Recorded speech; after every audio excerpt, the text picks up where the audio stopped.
Now that you have seen a summary on the engineering design process and you've watched a video about tectonic plates and the power that's behind them, we're going to watch a short video clip on building an earthquake-proof house. So as though we were doing a lab, this is our first model, our first prototype.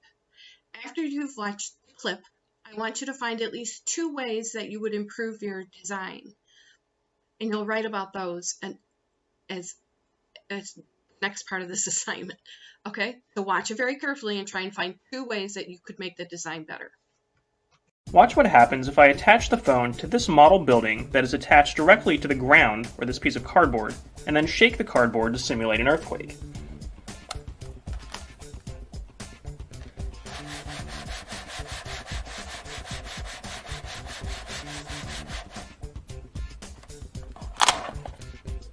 You can see that we get minimum and maximum accelerations of roughly 5 meters per second squared. Now, watch what happens if I put the house on these markers that act like rollers and allow it to slide relative to the ground.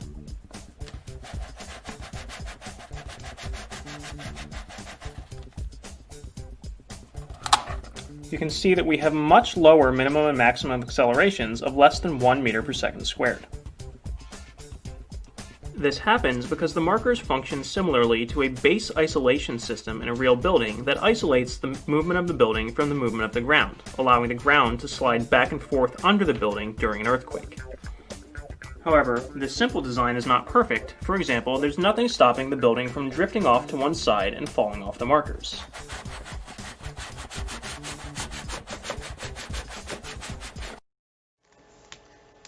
Okay, so that was our first prototype. We've got a rolling house, but how do we keep it from rolling totally away? What would you do to improve that design?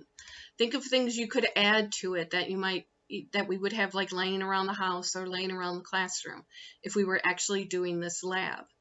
The goal is to reduce the amount of acceleration of the house to 0 or 1 meters per second. So basically, even though we're experiencing an earthquake, can we get that house to basically stand still, even though the ground underneath it is moving? So think about at least 2 things you would add or change about our current design, and be ready to write a short paragraph about them. Okay, thanks for watching.